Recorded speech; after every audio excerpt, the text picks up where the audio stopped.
जांच कर रहे हैं। जी, क्या रहा आज अदालत? सरकार की तरफ से महाधिवक्ता साहब अपेयर हुए थे, जिनकी पहले से ओपिनियन है कि वो भर्ती रद्द होनी चाहिए, और कोर्ट ने यह भी कहा कि हम फॉर्मुलेट करेंगे क्वेश्चंस कि आप क्या इस मैटर में अपेयर हो सकते हैं जब आपकी ओपिनियन दे रखी है आपने।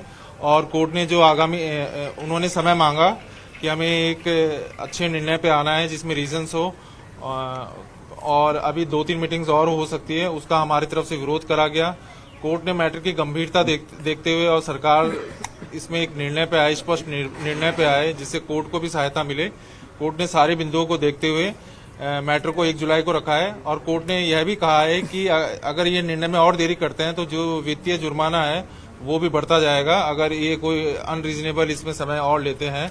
और सारी चीजों को देखते हुए कोर्ट ने अब इसकी सुनवाई 1 जुलाई को रखी है। पहले कितना था वित्तीय जुर्माना, अभी क्या स्थिति है? नहीं, कोर्ट ने कहा है कि जैसे जैसे समय अगर कोर्ट को लगेगा कि अनरीजनेबल है और भी लेते रहेंगे तो वित्तीय जुर्माना कोर्ट और बढ़ा सकता है। पहले कितना था ये कुछ भी स्पष्ट नहीं है, लेकिन कोर्ट ने यह बोला है। तो अभी जब सुनवाई हुई, सरकार की क्या दलील थी और आपने किस तरह से खारिज किया? क्यों इनको लग रहा समय रिपोर्ट तैयार करने में?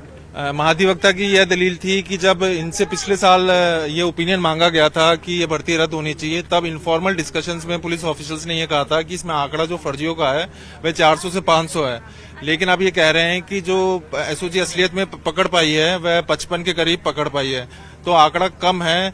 तो क्या अब हम सेग्रीगेट कर सकते हैं, छटनी कर सकते हैं या नहीं कर सकते? इन सभी बिंदुओं को, क्योंकि अब चेंज हो गए सर्कमस्टेंसेस, उनकी दलील जो थी वो मैं बता रहा हूँ।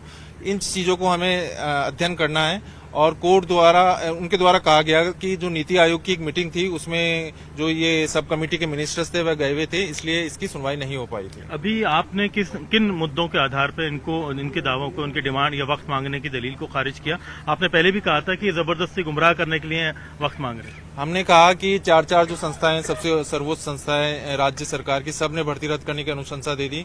अब समय नहीं दिया जाना चाहिए। साथ ही साथ एसओजी जिसने जांच करी उसने भी स्पष्ट करा, और जो सुप्रीम कोर्ट का जजमेंट है बंगाल भर्ती का, वहां पे 8 साल बाद सुप्रीम कोर्ट ने बोला कि 27,000 शिक्षकों को हटाया जाए, क्योंकि पूरी भर्ती ही दूषित थी। यहाँ पे तो ये लोग कंफर्म भी नहीं हुए हैं, अभी इनकी पोस्टिंग पे भी रोक है, और यह मामला इतना पुराना नहीं हुआ है, इनका कंफर्मेशन भी नहीं हुआ है, तो इतनी समस्या आनी नहीं चाहिए नई भर्ती के लिए डायरेक्शन देने के लिए। 1 जुलाई तक सरकार बैठकें करके कर पाएगी कुछ निर्णय? नहीं कर पाएगी तो कोर्ट इनको और डायरेक्ट कर सकता है कम समय के लिए, लेकिन हमें पूरी उम्मीद है। कोर्ट ने कहा है कि ये आखिरी मौका होगा 1 जुलाई को, और इस 1 जुलाई को इसकी नेक्स्ट सुनवाई होगी। आपकी क्या तैयारी रहेगी जब तक? हमारी तैयारी पूरी है सर। बिल्कुल। तो आपका नाम बता दीजिए। हरेंद्र नील। जी, तो ये आप देख सकते हैं हरेंद्र नील हैं, जो कि याचिका